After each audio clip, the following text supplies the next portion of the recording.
Princess Luria of Vathrin stood on the shining balcony of the imperial palace, watching the distant glow of a foreign starship descending toward the capital. The golden towers of Althra reflected the ship's silver light, and crowds below cheered as banners of peace were raised. It was supposed to be a grand day, the day her empire formed a permanent bond with the strange new species called humans. But Luria did not feel proud. She felt trapped. Her father, Emperor Kelthran, had chosen her for this alliance. The marriage will unite our worlds, he had said. You will secure peace with the humans before they grow too strong. Luria obeyed. She always obeyed. That was the Althran way. But deep inside, she wondered what kind of man would agree to marry into an alien empire just for politics. When the silver ship landed, the air shimmered with excitement. From it stepped a single man, Daniel Cross, age 29, born of Earth. The first human ambassador ever allowed into the imperial house. He was ordinary. Luria had expected someone bold, maybe powerful, maybe strange. But Daniel was none of those. He had short brown hair, calm blue eyes, and wore a simple black suit without decoration. He carried himself with quiet dignity, not arrogance. When he bowed before the emperor, there was no fear, no trembling. Just respect. The nobles whispered. He looks so weak, one said. Why send a human with no power? Said another. Perhaps this is their idea of humor. Luria felt heat rise to her cheeks, part anger, part embarrassment. She had been told that humans were an emotional, noisy species. But Daniel seemed the opposite, calm, still, unreadable. During the ceremony, the imperial priest spoke the words of unity. Luria stood beside her new husband, her silver gown glowing under the starlight, while Daniel said his vows in a steady, gentle voice. His eyes never left hers. I will honor this bond, he said. Not for power, but for peace. Something in the way he said it made her pause. He didn't sound like someone repeating lines written by diplomats. He meant every word. After the ceremony, the guests feasted in the great hall. Music filled the air, and the empire's richest nobles toasted to the merging of greatness. Luria sat beside Daniel, trying to think of something polite to say. You do not speak much, she said at last. He smiled faintly. I speak when I have something worth saying. Luria frowned slightly. That must make diplomacy difficult. On Earth, he said, we believe understanding comes before speaking. Words mean little without it. She tilted her head, studying him. Most people tried to impress her with grand speeches. Daniel simply ate quietly, thanked the servants, and watched the crowd as if learning from their faces. He was not impressed by the gold walls or the floating lights, or even by the emperor himself. Later that night, in the private royal garden, Luria found him standing near a fountain, staring up at the twin moons. You do not sleep? She asked. He looked up. Your moons are beautiful. We have only one on Earth.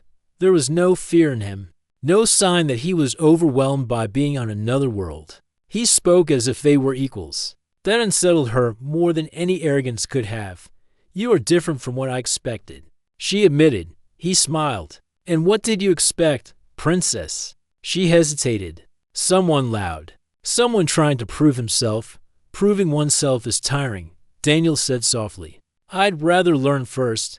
He turned his gaze to the horizon, where the city lights flickered like fireflies. Your empire is magnificent, but I also sense it is tired. Tired? She repeated, confused. Yes, he said. Like a giant that has walked along. Strong, but weary. Your people smile, yet their eyes look afraid. No one had ever spoken like that in her presence. Not to her. The Althran Empire was proud, ancient, and unchallenged. Yet this quiet human saw something others ignored. You speak boldly for someone new to our world, she said, her voice cool. He bowed his head slightly. Forgive me. I meant no disrespect. Observation is a habit on Earth. It helps us survive. That night, Luria couldn't sleep. His words echoed in her mind. Your empire is magnificent. But tired. Over the next few weeks, Daniel lived in the palace as tradition required. He met ministers, generals, and scholars. He watched everything, asked questions about how the empire worked, how the people lived, how the colonies were managed. He never argued, never shouted. But his calm questions made even the wisest advisors uneasy. Why? He asked one scientist. Do your ships travel to the stars if some of your citizens have no food? The scientist had no answer. To a soldier, he asked, you defend the empire with honor. But do you fight because you love it, or because you fear it? The soldier grew silent. Word of the quiet human spread through the palace. Some said he was simple-minded. Others said he was dangerous. But no one could explain the strange feeling his presence brought, as if he was a mirror, showing them truths they didn't want to see. Luria found herself watching him often. He would spend hours in the library, reading ancient records, or talking with servants as if they were equals. He listened more than he spoke. Once, she asked him why. Listening tells me who people really are. He said, words hide things. Silence reveals them. His answer stayed with her. One evening, during a grand royal debate, Daniel sat beside her quietly while the council discussed new taxes for the colonies. The nobles spoke of resources, control, and efficiency. Then Daniel raised his hand. May I ask something? The entire hall fell silent. It was rare, almost unthinkable, for an outsider to interrupt. Luria's father, the emperor, looked amused. Speak, human prince, the emperor said. Daniel stood. You say the colonies exist to serve the empire. But if the empire serves only itself, what holds it together? The question hung in the air like thunder. The ministers looked shocked. Some laughed nervously. The emperor leaned forward. Are you suggesting our empire is weak? Daniel met his eyes calmly. No, Majesty. I'm suggesting that strength is not only in control, it is also in care. The hall erupted in whispers. The emperor's expression hardened, but before he could reply, Luria spoke. Father, she said softly. Perhaps we should hear him out. The emperor raised an eyebrow but said nothing. Daniel bowed slightly and sat down again. The debate continued, but Luria's thoughts were far away. She realized her husband's words had made the council hesitate, if only for a moment. That night, she visited his study. The room was dimly lit, filled with datapads and old Althran history scrolls. Daniel looked up as she entered. You challenged the empire before its leaders, she said. That could be dangerous. He closed the datapad gently. Sometimes the truth needs a voice, even a quiet one. You speak of truth as if it belongs to you. He shook his head. Truth belongs to everyone, but fear keeps most from touching it. She studied him for a long moment. There was no arrogance in his tone, only sincerity. It made her heart beat strangely fast. Do you fear nothing, Daniel Cross? She asked. He smiled faintly. I fear many things, but fear doesn't rule me. It only reminds me what matters. For a long time, neither spoke. The night outside was calm, and the stars shone bright over Althra City. Luria realized that for the first time in her life, she was speaking with someone who saw her not as a princess, but as a person. As she left, Daniel's voice stopped her. Princess, he said quietly, your world is beautiful. Don't let it forget why it exists. She turned back, eyes searching his face. And why do you think it exists? To live, he said, to grow, not just to rule. That night, Princess Luria could not stop thinking about the quiet human of 29, who had spoken such dangerous, gentle words. In a palace filled with power and pride. His silence was the loudest sound of all. And though she did not know it yet, that silence would soon shake her entire empire. The next morning, the golden sky over Althra burned with sunrise. The palace shone like a jewel, and life moved as it always had, with order, beauty, and quiet fear. Princess Luria walked through the marble corridors, her mind still full of Daniel's words. He had spoken softly, but his ideas had weight. For the first time, she had seen her father's counsel pause. Now she wondered, who was this man really? Daniel Cross, her husband, the quiet human of 29, spent most of his days exploring. Not with guards or servants, but alone. He walked through the lower halls of the palace where servants worked, through the city markets where common citizens lived, and through the gardens where no noble ever went. He asked questions everywhere he went. Simple questions, but always the right ones. How do you live? He asked a servant polishing the floor. Do you have dreams? He asked a gardener trimming the glowing plants. Does the emperor listen to you? He asked a guard during his patrol. At first, people were afraid to answer. But Daniel had a way of listening that made them feel safe. He did not judge. He did not order. He only listened. Slowly, they began to talk about their long hours, their strict masters, their lost hopes. And Daniel listened to all of it. Luria began following him, in secret at first. She wore a cloak and walked behind him through the palace corridors. She saw how people relaxed around him, how they smiled when he thanked them. When she finally revealed herself one day, he only smiled and said, I wondered how long you would follow me. You knew? She asked, surprised. You walk softly, he said, but curiosity leaves footprints. She couldn't help but laugh, something she hadn't done freely in years. They began spending more time together, sometimes in the gardens, sometimes in the library, sometimes among the workers. Daniel never tried to impress her with grand stories. Instead, he spoke about Earth, a small blue world with oceans and wind and many problems. He told her about its struggles, how humans argued, failed, and yet always tried again. We are not perfect, he said once as they sat near the fountains. But maybe that's why we keep learning. Failure teaches us more than pride. Luria looked at him curiously. You speak as if weakness is a gift, he smiled. Sometimes it is. When we fall, we see what really matters. Luria thought about her people, tall, elegant, proud. The Althrans believed weakness was shame. Yet Daniel spoke of it as strength. You humans, she said, are strange. Maybe, Daniel replied softly, but we survive, soon. Rumors began to move through the palace like whispers in the wind. The human prince talks to servants, some said. He asks too many questions, others whispered. He is dangerous. Even the emperor began to notice. At a royal dinner, Emperor Kelthran studied Daniel carefully. You spend much time among the lower classes, human prince, he said. I like to understand the people who make this empire work, Daniel replied calmly. They obey because they must, said the emperor. That is enough. Daniel's voice was gentle but firm. Obedience without respect is a fragile thing, Majesty. Fear lasts only until courage wakes. The emperor frowned. The hall grew silent. Even Luria held her breath. But Daniel did not continue. He simply bowed his head and returned to his meal. After the dinner, Luria spoke to him in private.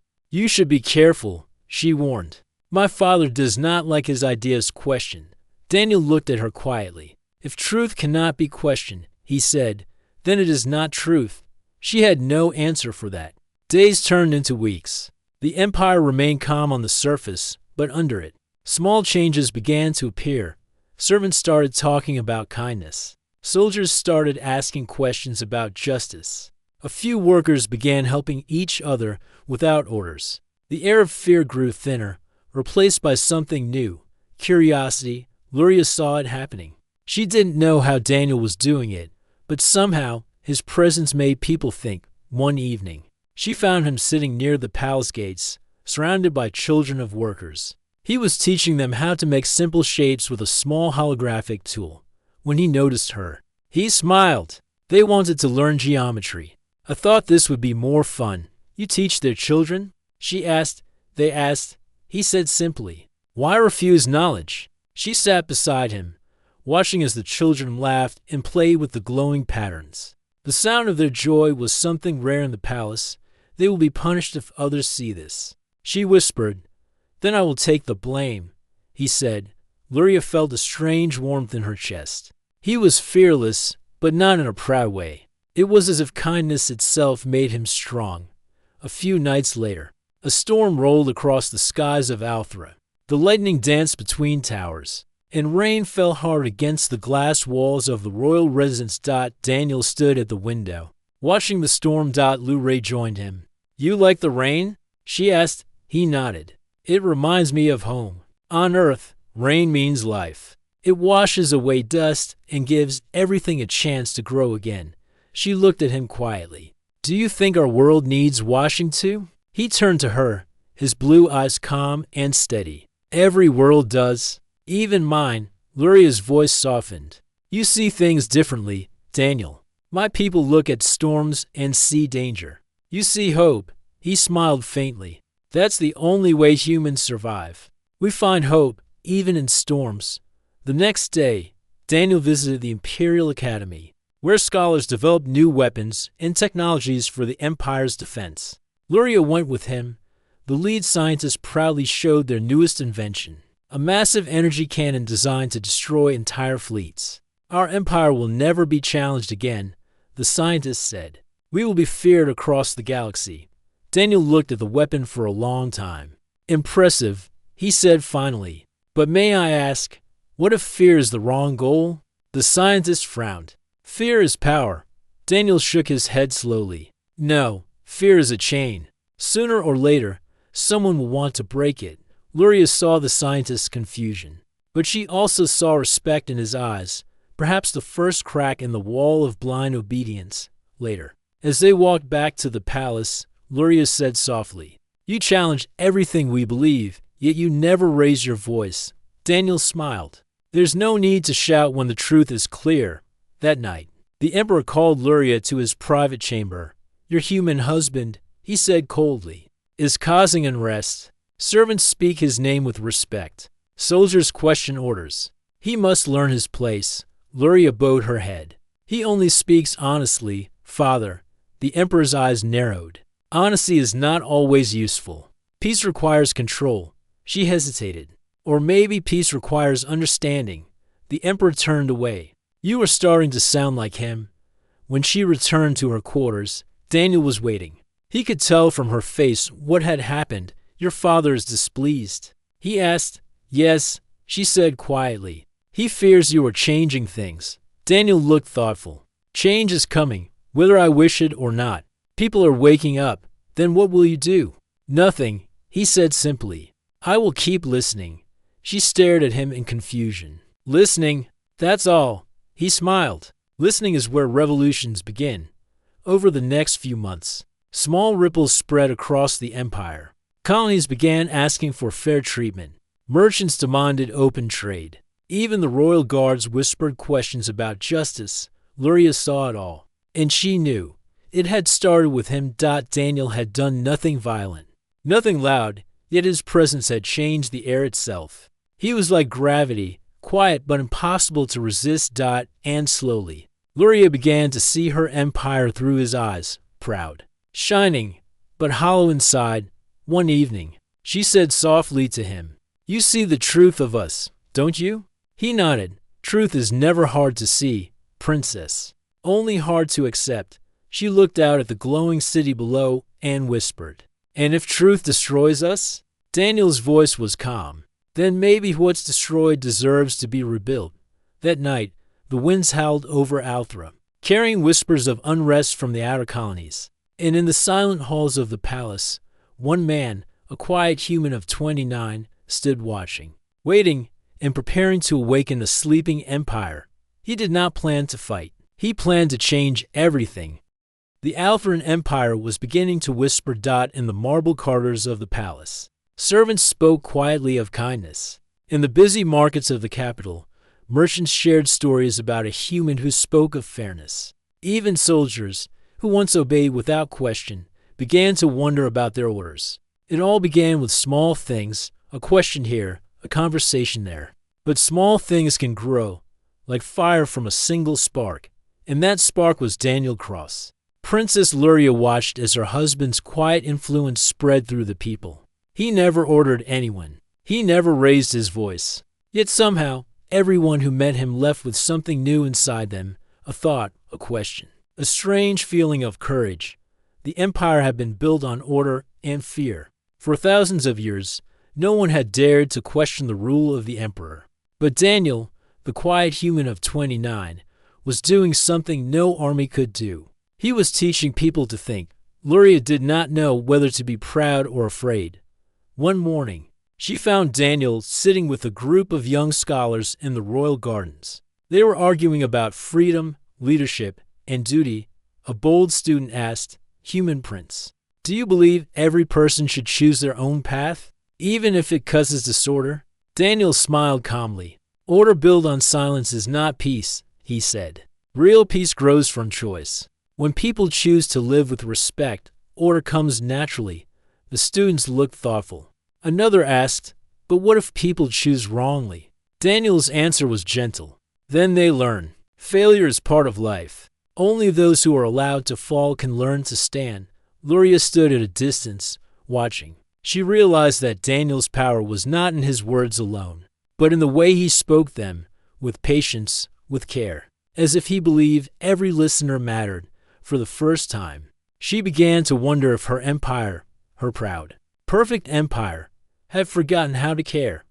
That evening, a meeting was held in the royal hall. Reports from distant colonies spoke of unrest. Workers were refusing extra labor. Soldiers had delayed orders. The emperor's advisors blamed foreign ideas. One minister said, "These humans spread softness. They weaken the will of our citizens." Another shouted, "We must restore discipline. Silence these dreamers before rebellion begins." Luria sat quietly beside Daniel as the argument grew louder. Her father, the emperor, looked furious. Finally, he turned to Daniel. "You have been silent, human prince. Speak now. What do you say about this chaos your words have caused?" The hall grew quiet. Everyone stared at Daniel. He stood slowly, calm as ever. "Majesty, if words cause chaos, perhaps the peace before them was only an illusion." Murmurs spread through the room. The emperor's eyes narrowed. "You speak as if you know more about our empire than I do." Daniel's voice remained steady. "I only see what your people show me. Pride without purpose, strength without mercy." The emperor slammed his fist on the table. "You forget where you are, human." Daniel bowed respectfully. "I remember exactly where I am, Majesty. I only wish to see it rise higher, not fall harder." The room was silent. Luria's heart pounded. She had never seen anyone speak to her father like that. And what shocked her most was that Daniel did not sound angry, only honest. That honesty frightened the empire more than any weapon could. After the meeting, the emperor ordered tighter control. Messengers were sent to warn the colonies. The guards doubled their patrols. Public gatherings were limited, but it was already too late. Daniel's words had spread like wind through dry grass. In the outer colonies, miners began sharing his sayings. A ruler's power is the people's trust. In the far academies, students wrote essays about freedom through cooperation. Even soldiers in the barracks began saying quietly, "The human prince listens." Why can't our lords? Luria began receiving secret letters from distant provinces. Governors wanted to meet her husband. Some wanted advice. Others wanted to join his cause. But Daniel had no cause. He never asked for followers or power. He only shared ideas, and those ideas grew on their own. One night, Luria found him alone in the library, surrounded by ancient scrolls. He looked tired, but peaceful. "You should rest," she said gently. "I will," he replied. "But I'm reading about your early emperors. They were different once." "Different how?" "They led by example, not by fear. They listened to their people. Somewhere along the way, that changed." Luria nodded slowly. "Power changes people." Daniel looked up. "Only if they forget why they hold it." She sat beside him. "You make everything sound simple." He smiled faintly. "Truth usually is. We just make it complicated."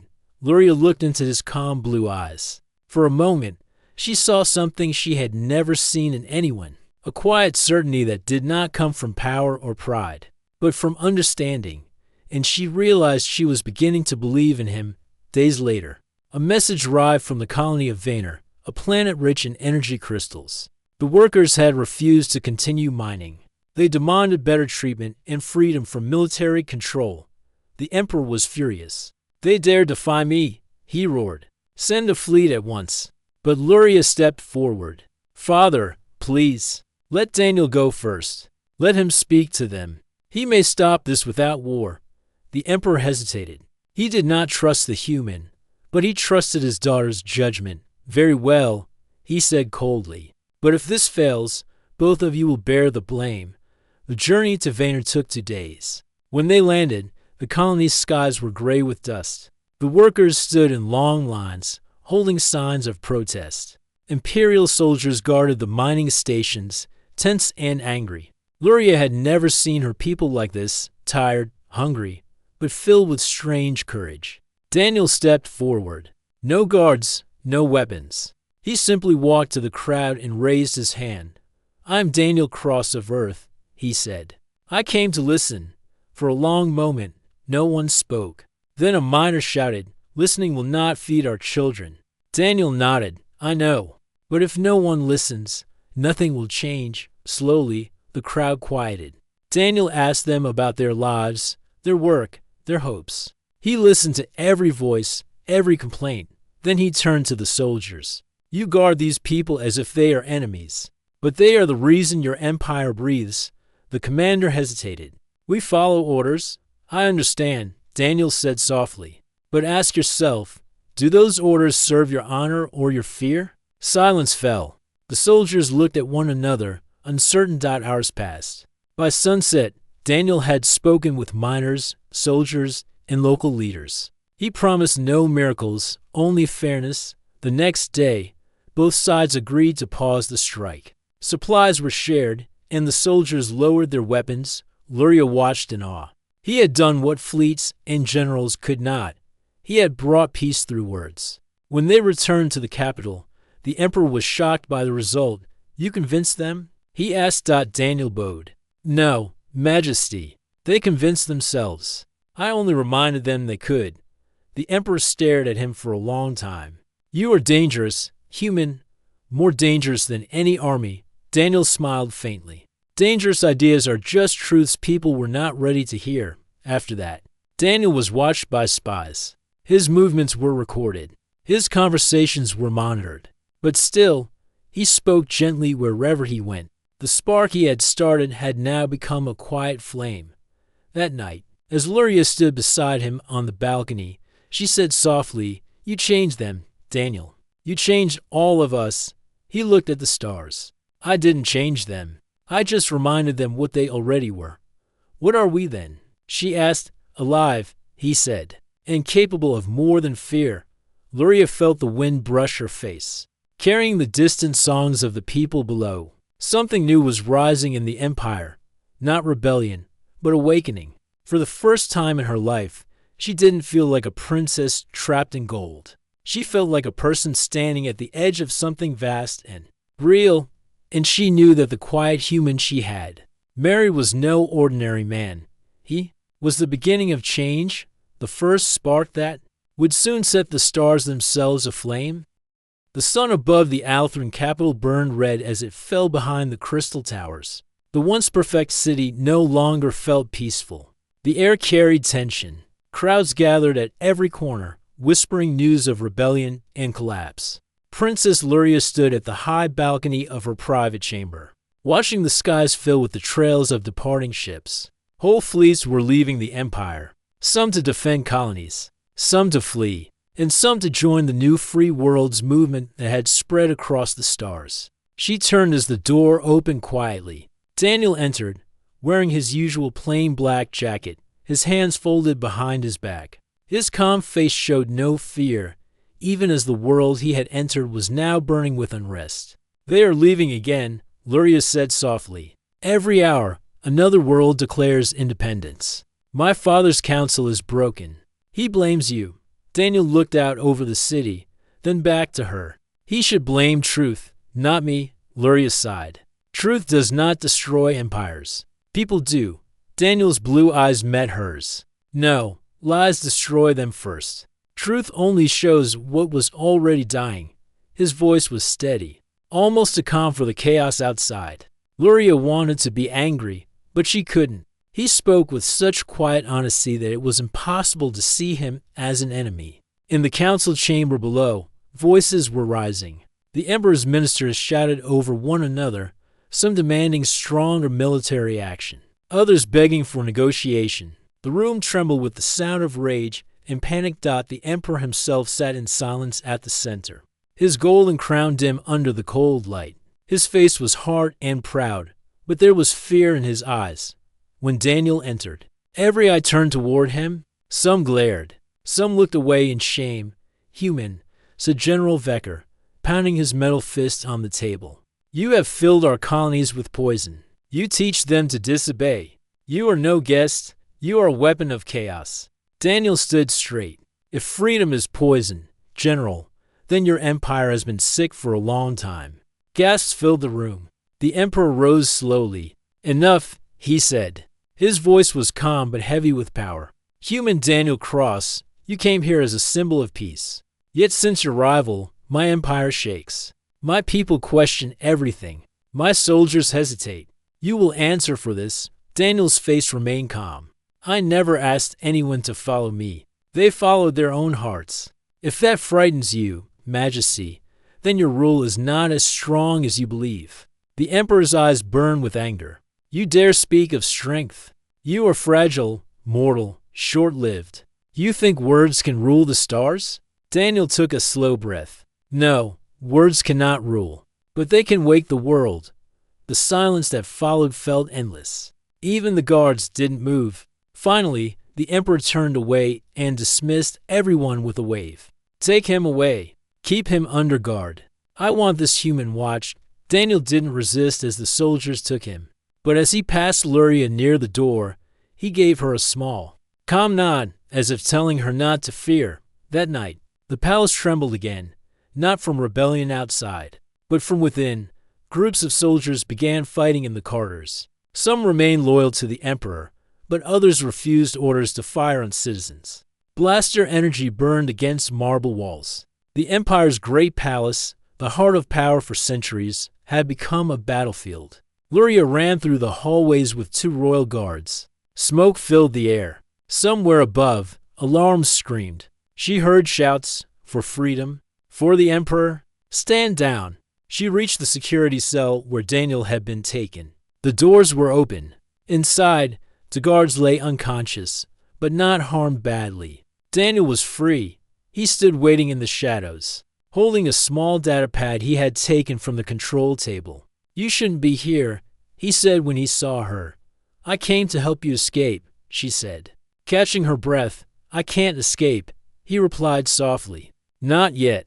The people need direction. The Empire needs to see that we can rise above fear, not run from it." Luria shook her head. "You are one man. You can't stop this chaos." He smiled faintly. "No, but I can show them that even in chaos, we can still choose mercy." He moved quickly through the hallways, and she followed him. Instead of fleeing the palace, he went toward the central command center, where the Empire's communications hub lay. When they entered the command hall, frightened technicians were trying to shut down transmissions. Daniel walked calmly to the main control panel. "Connect me to the open channels," he said. "Sir?" "That's impossible," one of the technicians began, but Luria stepped forward. "Do as he says." Within seconds, thousands of screens across the capital and millions across the Empire lit up with the image of a single human standing in the palace. Daniel's voice was quiet, steady. "People of the Althran worlds," he said, "I am not your enemy. I am not your ruler. You have been told that freedom means war. It doesn't. It means choice." He looked into the camera, his calm expression filled with warmth. "Do not destroy each other for old titles. The Empire can change without ending. Power can serve life, not control it. You can build a world where no one is afraid to speak." The broadcast lasted only a few minutes before the Emperor's guards stormed in and shut it down. But it was enough. The message spread faster than any weapon. Whole fleets stopped fighting. Colonies sent word that they would no longer fire on loyalist ships. The rebellion didn't end, but it changed. People began to talk instead of destroy. For the first time, the Empire's people began to think for themselves. In the following days, the Emperor's anger became desperation. He blamed Luria for helping Daniel and confined her to her quarters. But her thoughts were not on fear. Every hour, she heard news of soldiers refusing violent orders, of colonies asking for peace meetings. Daniel's words were stronger than any army. When the palace finally fell into full revolt, the Emperor tried to flee. His guards turned against him, declaring that they would no longer protect a ruler who valued pride over life. The sound of war outside became a roar, and Luria felt the walls shake. She ran again, this time to find Daniel. She found him in the courtyard, helping servants and injured soldiers escape through the lower gates. Smoke and light filled the air. "Daniel," she cried, "the city is falling." He turned, his face covered with dust but calm as always. "Then help me save who we can, together." They led hundreds of people through the burning corridors to safety. Daniel didn't take command like a king. He simply gave simple, clear directions, and everyone obeyed, not out of fear, but out of trust. By dawn, the palace was half in ruins, but the civilians were safe. The old flags of the empire were torn, replaced by a simple white banner, the sign of unity between worlds. As the light rose over the broken city, Luria stood beside Daniel on the steps of the palace. Her father was gone.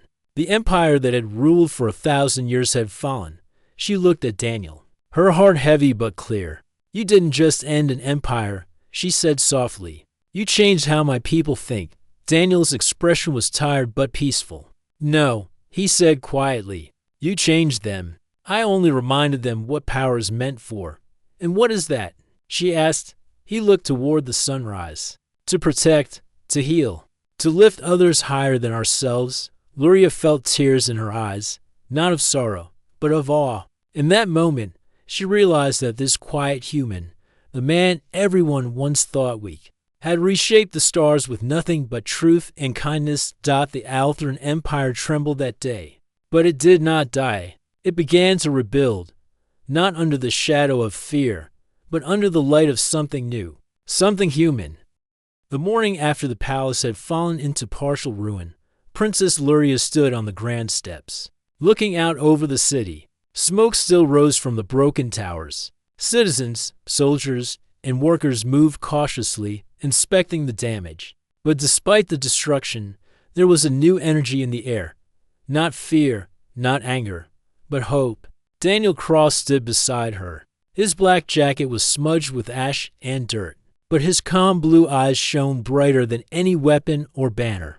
He had guided people through chaos without raising his voice or firing a single shot. The old emperor was gone, hiding somewhere beyond the stars. The council was broken, scattered by rebellion and disagreement. The empire was without leadership, but it was not lost. Luria turned to Daniel. "What happens now?" she asked quietly. He smiled faintly. "We rebuild. Together." Her heart raced. Together. She had never felt so certain about anything. Over the next weeks, Luria and Daniel worked tirelessly. They traveled to colonies across the empire, not as rulers, but as guides. Daniel listened. He spoke calmly. He helped people find solutions without fear or force, where soldiers had once obeyed blindly. They now followed instructions with thought. Where workers had been afraid to speak, they now shared ideas freely everywhere they went. Daniel's quiet influence spread. People realized that power did not mean control. It meant responsibility. In one colony, a council of miners approached Daniel. "Sir," they said, "we no longer fear our leaders, but we do not want chaos either. What should we do?" Daniel looked at them gently. "Work together. Listen to one another. Decide together. Power is not to command, but to serve." The council nodded. By the next week, the colony was producing more than ever before, not because of strict orders, but because people were happy to contribute. Luria watched quietly. She had seen great generals command armies, brilliant scientists build weapons, and wise rulers govern with law. But she had never seen a single human change entire worlds with words and trust alone. Back in the capital, the remaining council of the empire met in the damaged hall. They argued, worried about rebellion, about trade, about security. Daniel entered calmly. He did not shout. He did not demand obedience. He walked to the center and spoke clearly. The empire is not a throne. It is its people. If you wish to rule, serve them. If you wish to lead, listen to them. Power is not taken. It is earned by those who lift others.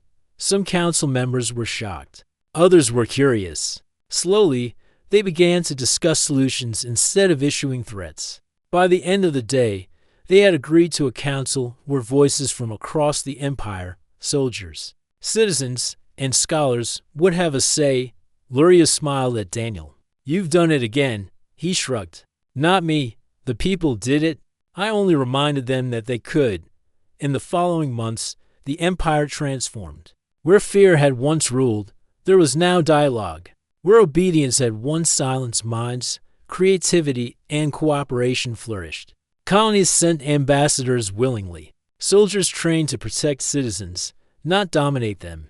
Even merchants shared resources instead of hoarding wealth. And Luria? She became the bridge between worlds, learning from Daniel as much as she guided him. He never sought her crown, never tried to command her, but she learned to see through his eyes, to understand the value of patience, of listening, of hope. One evening, she walked with Daniel through the palace gardens, now repaired and blooming with new life. "Do you ever tire?" she asked. "You've changed so much, so many people." Daniel smiled softly. "I am not changing them. They are changing themselves. I only show them a mirror." Luria nodded. "And what about us? The humans and the Althrans? We are learning from each other," he said. "Together, we can be better than either world alone." Word of the quiet humans spread across the galaxy. Histories were written, stories were told, and songs were sung of a man who changed worlds with thought, patience, and courage. Not a single battle had been fought, but billions of lives were saved, improved, and inspired. The Empire no longer feared him. They respected him, and more than respect, they trusted him. Luria sat one night by the palace balcony, watching stars that Daniel had once described as homes for countless humans on Earth. She remembered when she first met him, quiet, unassuming, ordinary, and now he was extraordinary in the way that mattered most. He had awakened hope. She turned to him. "Did you ever think you would change an empire?" Daniel shook his head. "I never thought about empires. I only thought about people. Empires change when people do. That's why humans survive. That's why hope survives." She reached for his hand. "And you have hope for me too?" He took her hand gently. Always, together, they traveled to each colony, each planet, and each city. Everywhere they went, they encouraged leaders to listen to the people. They encouraged citizens to speak with courage. And they encouraged soldiers to protect, not oppress. The old emperor tried to regain power, sending fleets to strike rebel worlds. But they found no resistance, no hatred. Daniel's words had changed hearts. Citizens, soldiers, and leaders refused to fight against their own freedom. The emperor's fleets returned in silence. The old emperor disappeared from the records, leaving no throne, no rule, no name. His empire did not end. It evolved. In the capital, a ceremony was held. Not a coronation, not a declaration of conquest, but a celebration of unity. Representatives of humans and Althrans, miners and soldiers, merchants and scholars, stood together. Luria spoke first. "We have learned that power is not control. Power is trust. Leadership is not a title. Leadership is service." Then Daniel spoke, softly but clearly. "An empire is only as strong as its people. Freedom is not chaos. Freedom is choice. And choice is the greatest gift we can give each other." The crowd listened in silence. Then, slowly, applause grew. Not forced, not ordered, real. From hearts awakened, Luria turned to Daniel, her eyes shining. "You've done it. We've done it. The empire is alive again." He smiled. "Not alive. It is living." Years later, the Althran Empire and the human worlds coexisted in peace and cooperation. Ships traveled freely between stars. Trade and culture flourished. Education and art grew in ways no one had imagined. And people remember the quiet human who had reminded everyone what power, courage, and hope truly meant. Luria and Daniel walked through the gardens of the imperial palace, now rebuilt and brighter than ever. Children laughed around them, learning, playing, imagining. Citizens spoke freely, and soldiers walked among them, not as rulers, but as protectors. Luria leaned close to Daniel. "Do you ever miss Earth?" she asked. Daniel looked at the distant stars, then smiled. "I miss it, but I found something greater here, people willing to be better. And now, I am home." She rested her hand on his. "Then let us protect it together." And so they did. Together, the human and the princess shaped an empire that thrived on kindness, courage, and understanding. Not through war, not through fear, not through pride, but through hearts awakened and minds inspired, for in the end, the quiet human of 29 had discovered the most powerful thing in the galaxy, the strength of humanity, and through him, the stars themselves had changed.